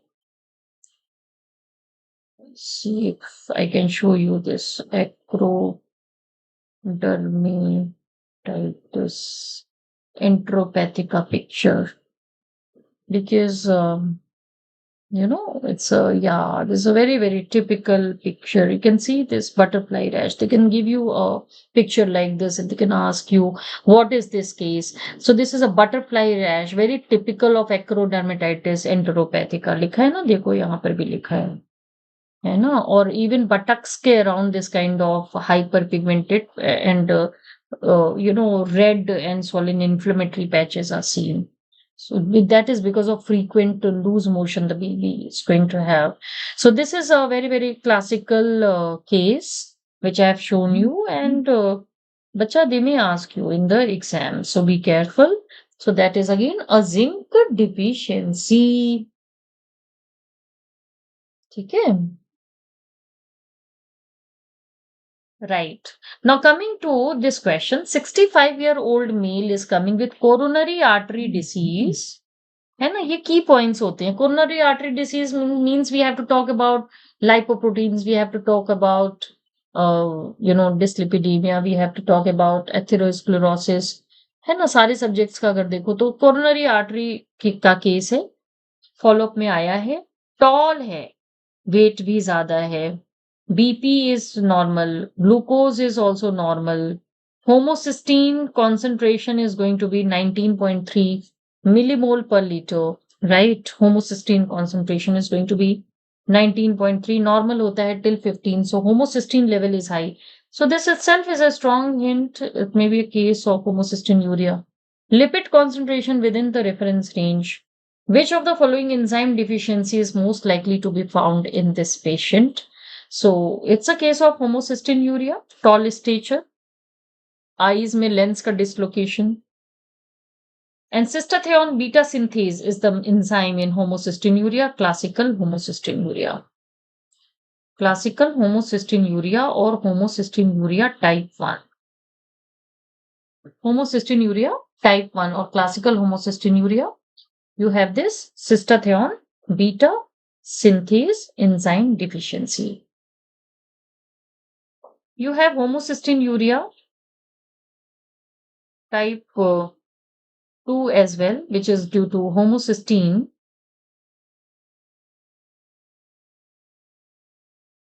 methyltransferase deficiency. or otherwise called methionine synthase deficiency. In homocystinuria, as the case has shown you, the tall stature, cardiovascular disease, dislocation of lens, subluxation of lens, arachnodactyly. These are the various features which are seen in homocystinuria. And somebody was telling woolly hair somewhere. So please understand, woolly hair is the characteristic of wool jaise hair. Woolly hair is the characteristic of homocystinuria. Now, which of the following is best known location for cardiolipin in the cell? Cardiolipin is a phospholipid which is found in inner mitochondria membrane. Cardiolipin is found in inner mitochondria membrane. So it's a straightforward question to you. Now, selenocysteine, it's an interesting one. Selenocysteine, we did write selenocysteine like this, but it has got nothing to do with cysteine. This is derived from serine, please remember. Serine is a hydroxyl group containing amino acid. In the side chain R group of serine, we have OH hydroxyl group, and this O, when replaced by selenium, it becomes SEH. And this kind of R group having SEH is called selenocysteine. So it's derived from serine. Structurally, it looks like cysteine because cysteine has got sulfur and selenocysteine has got selenium Se. So they thought has got something to do with cysteine, but later they came to know that selenocysteine is derived from serine, and not cysteine. Now, which among the following reaction require pyridoxal phosphate? PLP is the pyridoxal phosphate, active form of vitamin B6. PLP is vitamin B6. So there are many enzymes which need vitamin B6. You talk about glycogen synthase, which makes the glycogen. You talk about glycogen phosphorylase, which breaks the glycogen. All they need vitamin B6. Then amino acid decarboxylase needs vitamin B6. Transaminase enzyme needs vitamin B6. Transaminase enzyme need vitamin B6. So there are multiple enzymes which need vitamin B6, and in this, the glycogen synthase enzyme is the one which needs vitamin B6. Now, this question is talking about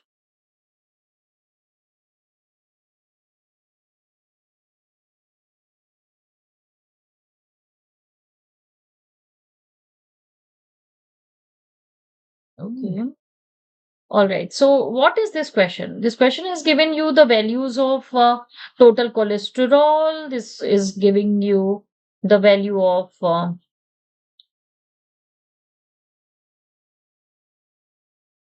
right. So, total cholesterol value is given, which is 300 milligram per deciliter. HDL value is given, which is 25 milligram per deciliter. Triglyceride value is given, which is 150 milligram per deciliter, and they're asking you the value of LDL. So when we talk about LDL value, we can calculate the LDL value by deducting the total cholesterol and HDL cholesterol from each other, and then subtracting the VLDL cholesterol value. Total cholesterol is 300, HDL is 25. VLDL we can calculate as tag by 5. So that is going to be 30. Tag is given 150. So 150 by 5 is going to be 30. So LDL value, when we calculate, it is total cholesterol minus HDL cholesterol minus VLDL cholesterol.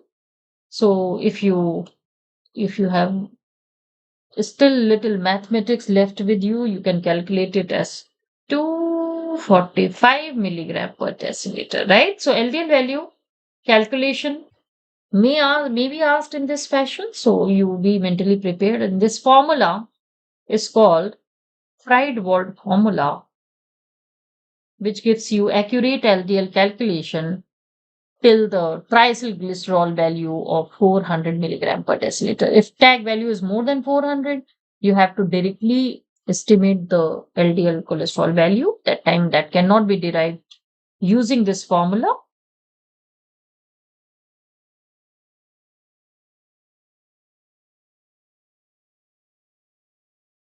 This is Fried-Wald calculation, which can estimate the LDL values by, using this formula, we can find what is the LDL cholesterol value. So it's an easy question, 245 milligram. Any figure they can give you and they can ask you.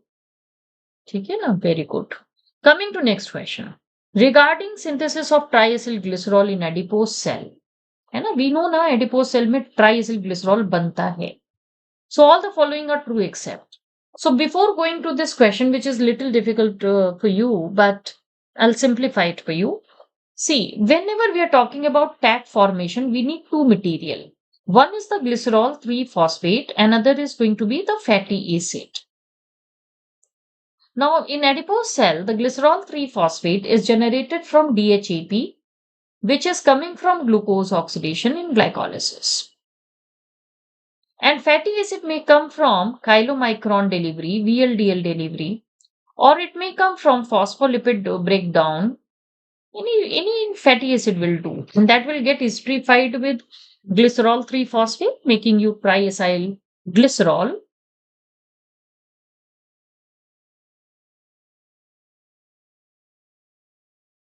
Now, this enzyme is glycerol 3-phosphate dehydrogenase enzyme. क्या नाम है इसका जो DHAP से इसको बनाएगा? This enzyme is known as glycerol 3-phosphate dehydrogenase enzyme. Dehydrogenase enzyme. So this enzyme is required for tag formation in adipose cell. See, we don't have glycerol kinase. No glycerol kinase in adipose cell. No glycerol kinase in adipose cell. No glycerol kinase in adipose cell. तो क्या होता है? Free glycerol cannot be converted to glycerol 3-phosphate. So glycerol 3-phosphate comes only from glucose. तो ये concept है behind the triacylglycerol formation in the adipose cell.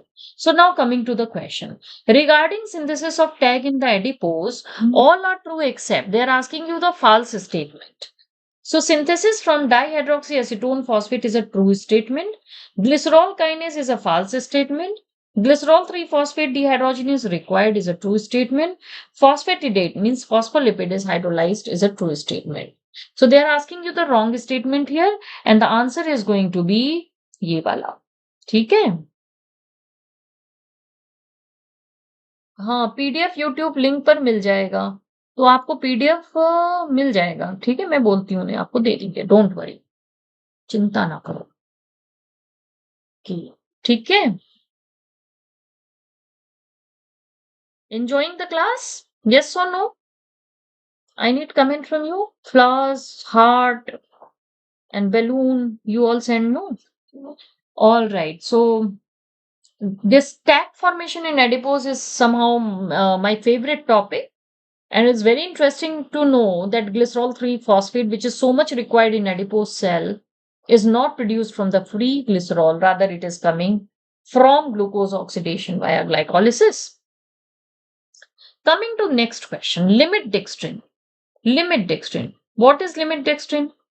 Limit dextrin is some kind of structure where some few glucose are added to each other like this.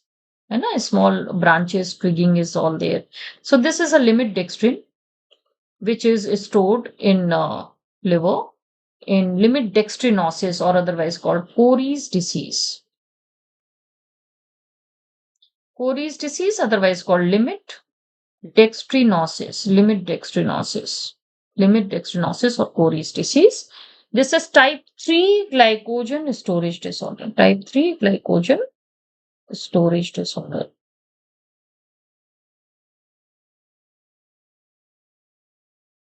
Type 3 glycogen storage disorder, Cory's disease or limit dextrinosis. Okay. Okay. So this is Cory disease, which is type 3 glycogen storage disorder. And we have problem in debranching enzyme during glycogen metabolism. Debranching is not properly acting. Debranching enzyme deficiency in Cory disease. C for D, you remember. Cory disease, you have debranching enzyme deficiency. In McArdle disease, muscle phosphorylase is deficient. In Anderson's disease, branching enzyme is deficient. And von Gerke का तो क्या कहना है? It's a glucose 6 phosphatase enzyme which is deficient in von Gerke disease. Okay. All right. So this is limit dextrinosis. This Cory disease is otherwise called limit dextrinosis. So limit dextrin, which is incompletely broken glycogen, is getting stored in the hepatocyte. Limit dextrinosis or Cory's disease, limit dextrin is getting deposited in the liver. All right. So this is about limit dextrin. Now coming to the next question. After overnight fast, blood level of which of the following will be higher in a person with carnitine deficiency than a normal person? So this carnitine word is very important for your questions. Carnitine, shuttle, carnitine as a biomolecule, carnitine deficiency resulting in hypoglycemia in the baby, because carnitine shuttle is needed for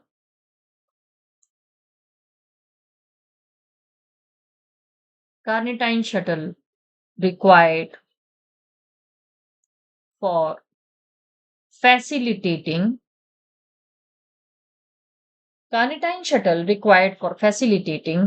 fatty acid transport across the mitochondrial membrane.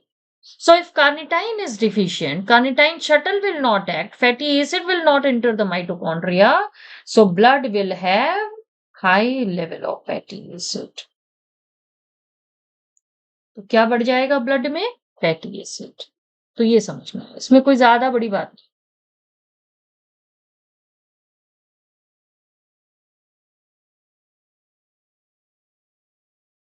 मैकार्डल में muscle cramp तक तो ठीक है.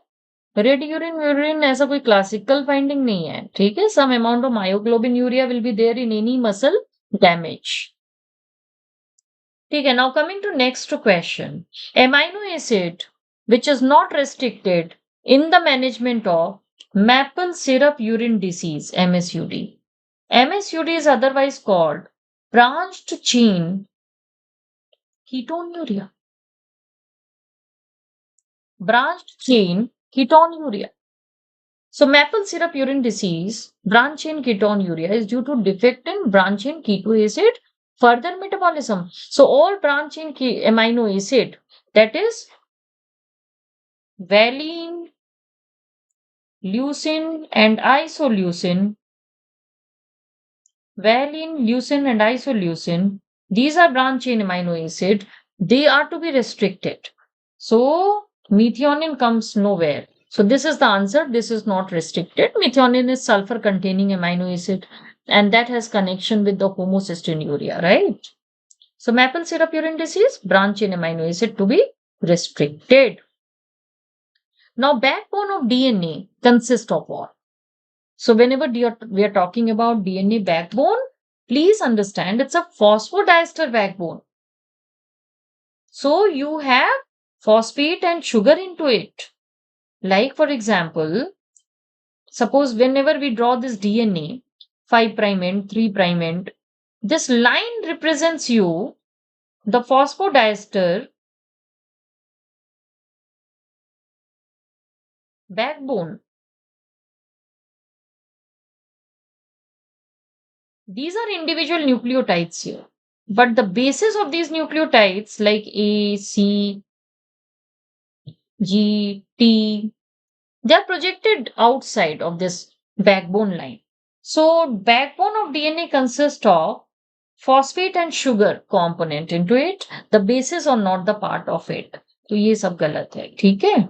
तो ये answer होगा phosphate और sugar मिलके फॉस्फोडाइस्टर बैकबोन बनाते हैं. बेसिक स्ट्रक्चर डीएनए का ही यही है. Now all but one of the histone is found located within the superhelix formed between DNA and histone octamer. है ना? This histone is. So which one is not found in histone octamer? H1 is not found. Whenever we are talking about coiling of the DNA around the histone octamer, this is positively charged protein, histone octamer, having 8 subunit.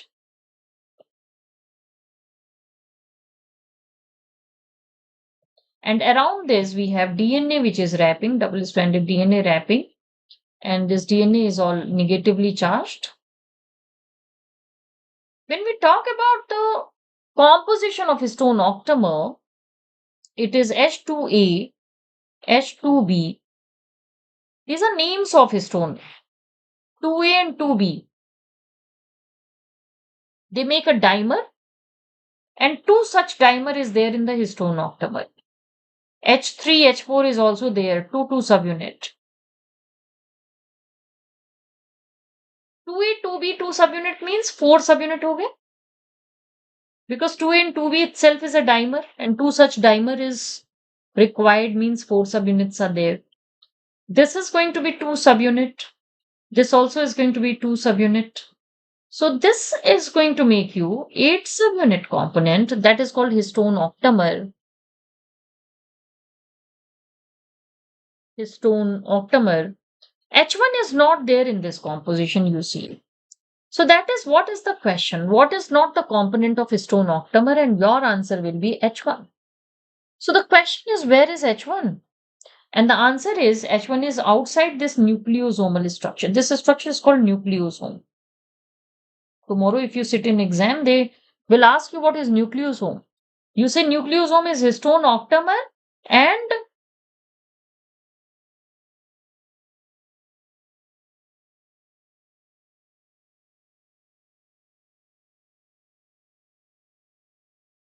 plus 1.75 turn or coil of double-stranded DNA around it, and this portion of the DNA which is wrapping 1 full turn and 75% of second turn constitute of 146 base pair. They at times they say it is 146 to 149 base pair, which is there in this portion of the DNA. These two together is known as nucleosome. So this is nucleosome. Similarly, you will have one more nucleosome where the DNA will be wrapping around. So this portion of the DNA which is linking two nucleosomes together is called linker DNA, and H1 is the component of linker DNA. H1 is the component of linker DNA. So which of the following histone is found located within the superhelix formed between DNA and the histone octamer? This histone is H1. H1 is there in the linker DNA. ठीक है? और सारी चीजें histone octamer में होंगी. All right? Very good. Coming to next question. Name the enzyme that is going to make a peptide bond during protein synthesis.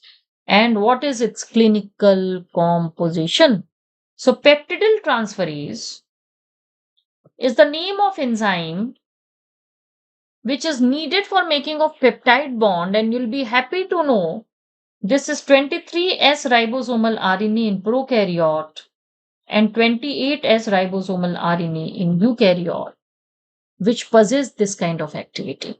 So this is not the enzyme. This is, in fact, is the ribozyme, which is having catalytic activity. Ribozyme having catalytic, RNA having catalytic activity. So 23S ribosomal RNA or 28S ribosomal RNA, they are the types of ribosomal RNA which are ribozymes having catalytic activity of making the peptide bond during protein synthesis. So the answer in this question is going to be peptidyl transferase, and the composition of this enzyme or ribozyme is of course the RNA. So B is the answer here. Coming to next question, amino acid which is producing ammonia in kidney. The answer is going to be glutamine, which is circulating in the blood carrying a lot of ammonia in it. It goes to the proximal convoluted tubule, and there we have one enzyme called glutaminase, which acts on this glutamine and removes its ammonia. And glutamine then is converted to glutamate. So in proximal convoluted tubule, glutaminase enzyme is found, which is acting on the glutamine, removing its ammonia, which is then going to take proton and making you ammonium ion, and that will be excreted out in the urine.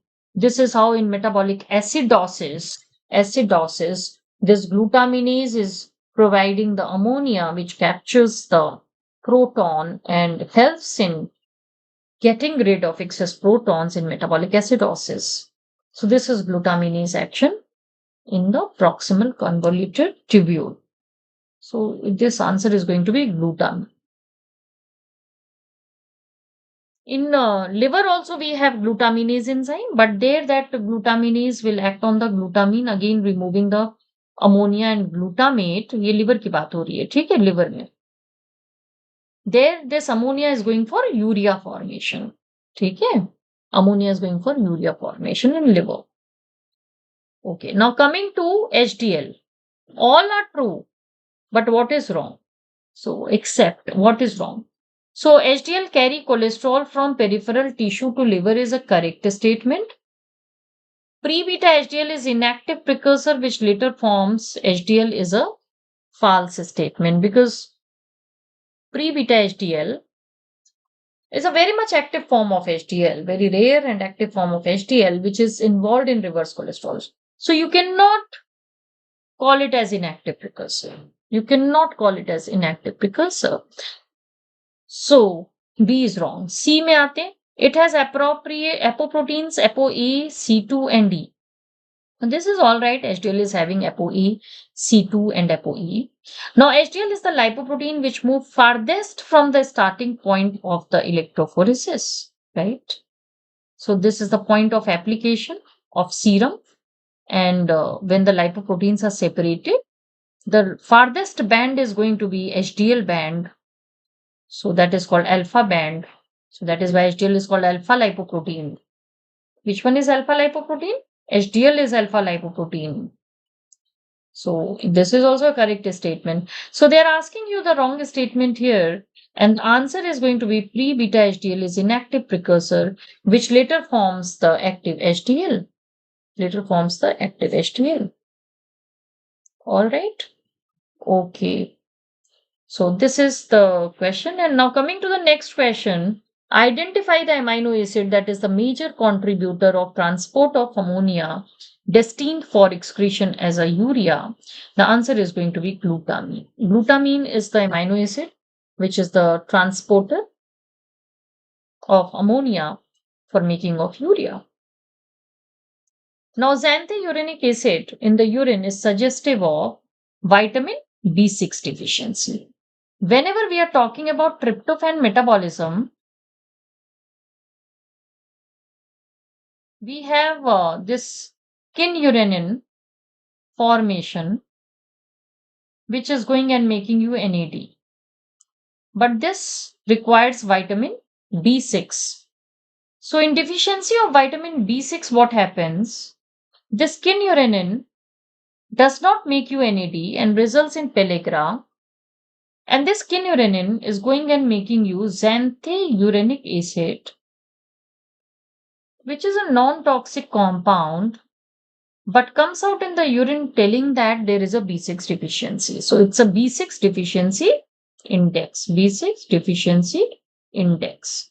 Xanthurenic acid is a B6 deficiency index. So xanthurenic acid, naam aaye to it's a B6 deficiency. Tryptophan metabolism is affected here. Coming to next question, hormone sensitive lipase enzyme, which is mobilizing the fatty acid from the triacylglycerol of the adipose cell, is inhibited by what? So this triacylglycerol of adipose cell is acted upon by hormone sensitive lipase enzyme, which is going to mobilize fatty acid to the blood. And you must remember, this enzyme is going to be active in phosphorylated form. Active in phosphorylated form.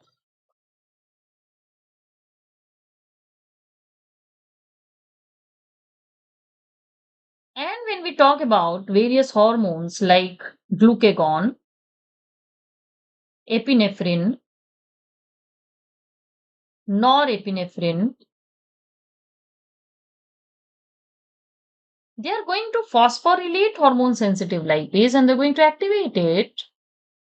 At the same time, insulin, prostaglandin E1, nicotinic acid, they are going to dephosphorylate hormone sensitive lipase and going to inactivate it. So try to remember this. This is a very, very useful flow chart. This is talking about giving you a lot of MCQs. Number one, hormone sensitive lipase active form is the phosphorylated one. The number two, insulin is having, inactive role on this. I mean, it inactivates it. Glucagon, epinephrine, norepinephrine activates it. Prostaglandin even inactivates it. So what they are asking, hormone sensitive lipase inhibited by insulin, prostaglandin E1 and nicotinic acid. And glucagon, epinephrine, norepinephrine and ACTH you can also write. ACTH, they are going to activate it. So the answer of course is going to be fourth one here. ठीक है, इसको पढ़ना पड़ेगा. All right. Now coming to which of the following statement about fed and fasting state is correct? Fed and fasting state is correct. So let's see. It's a very general question. So fed state, fasting state, the whole metabolism takes the other way around.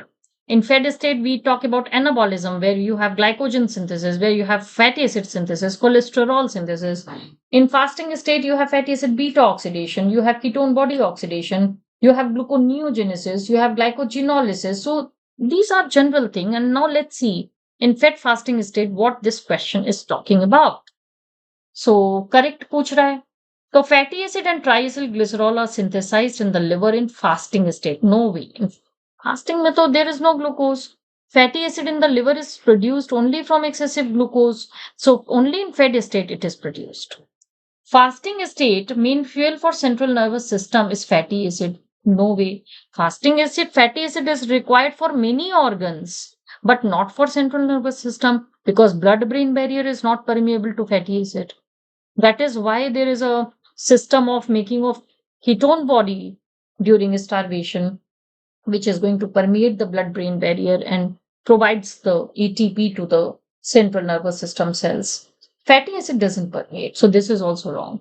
Fasting state main metabolic fuel in most tissues come from fatty acid released from adipose cell. Absolutely right. Except central nervous system, majority of the tissues are going to use, the fatty acid during starvation or fasting. Now, in fed state, muscle cannot take up the glucose for metabolic fuel because glucose transporter in muscle is stimulated in response to glucose. Absolutely wrong statement. In fed state, very well muscle uses glucose and glucagon has got no impact on the muscle cell. So answer in this question, correct statement is only C here. So that is the answer. Coming to next question. Glucose 6-phosphate is the initial substrate for all except. So this is a very, very crucial molecule. Whenever we are talking about glycolysis, HMP shunt pathway, है ना? Okay, two things are okay. Let me correct this. Let me write gluconeogenesis. right? So whenever we are talking about glucose 6-phosphate as initial substrate, the glycolysis, HMP shunt, there every time we need glucose 6-phosphate as a starting material. Even for the glycogenesis, whenever we talk about the formation of glycogen, the glucose 6-phosphate is going to be the initial material.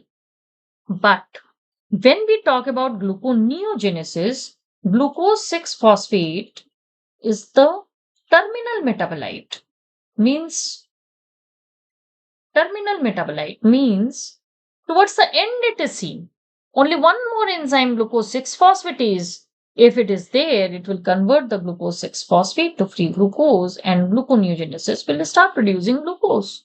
So it's a terminal component in gluconeogenesis. Towards the end of the pathway, this glucose 6-phosphate is seen, not towards the starting. So our answer in this question is this one. So if you see question, initial substrate for all except. So initial for glycolysis, for HMP, for glycogenesis, but not for gluconeogenesis. For gluconeogenesis, it is the terminal component.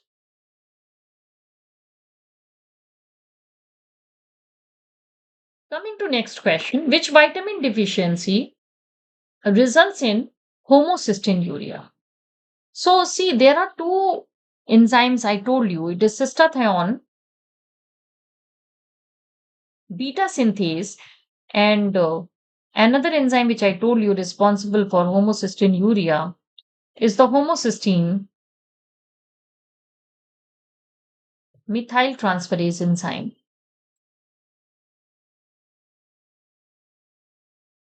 Cystathione beta synthase needs vitamin B6. Homocysteine methyltransferase enzyme needs vitamin B12. So deficiency of any of these vitamins will result in problem related to these enzymes action, and homocystinuria kind of manifestation will be there. So let's see what they want to ask, because they have not given the specific name of the enzyme, or they have not even told you the type of homocystinuria. As I told you, this is type 1, this is type 2. So in this, B6 is not there in the option. So we are safe. Answer is going to be vitamin B12.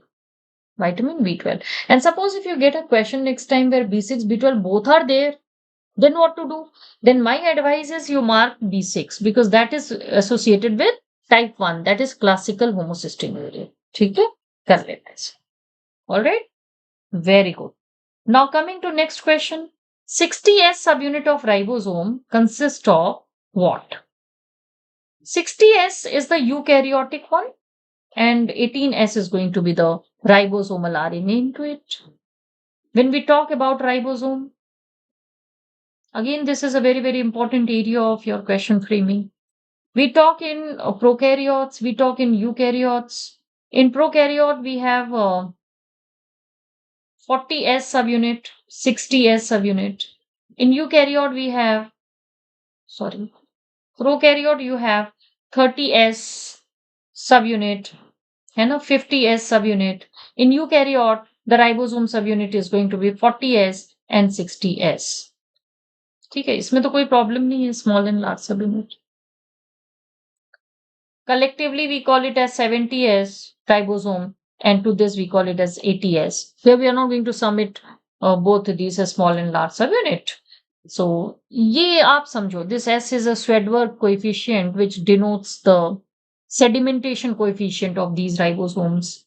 Now this table, why I'm drawing, because it is very important for you to know that 16S ribosomal RNA is here in a small subunit of prokaryote, and 5S and 23S ribosomal RNA is there in a large subunit of ribosome in prokaryote. And in eukaryote, you have 18S ribosomal RNA. In large subunit, you have 5S, 5.8S, and 28S ribosomal RNA. And I want you to remember this table before going to exam. You revise it because a lot of questions can be framed against it. है ना? तो ये आप कर लेना. So they are asking you 60S में क्या होगा? So 60S में 60S, okay, I'm sorry, 60S पूछा है ना? Not 40s। तो अभी हम देखते हैं इसका आंसर। आप बताओ क्या होगा? 18s तो आपका किस में होता है बताओ? अभी मैंने जो टेबल बताया है, 18s is there in 40s subunit of eukaryote, 16s is there in 30s subunit of eukaryote, 23s in 50s subunit in eukaryote, 5.8 मिल गया हमारा, वो होता है 60s subunit of ribosome, large subunit of ribosome. है ना? Ribosome क्या है? Small subunit, large subunit, and each subunit is made up of lot of proteins and ribosomal RNA. So this red color font which I have used to denote you the type of ribosomal RNA which is there in a small subunit and large subunit in prokaryote and eukaryote. बस इतनी सी बात है. And the same picture is shown here. I have taken it again from net. And the same thing I have drawn here, that you need to know that a small subunit of ribosome or the large subunit of ribosome is having what all types of ribosomal RNA, and this is important for you, right? And इसी में जो होता है ना, मैंने अभी बात की थी some time back, I was talking to you the ribozyme, the 23s, the 28s ribosome, है ना ये वाला। तो ये इसमें क्या होता है? राइबोजाइम एक्टिविटी होती है, राइबोजाइम एक्टिविटी होती है पेप्टिडिल ट्रांसफरेज वाली। So they may ask you peptidyl transferase activity is there in small और large subunit, you have to say it is always large subunit. ठीक है, all right, all right, good. It reminds you botany class, very good. So thank you very much, and wish you all the best for your upcoming exam. Do well and cheer up.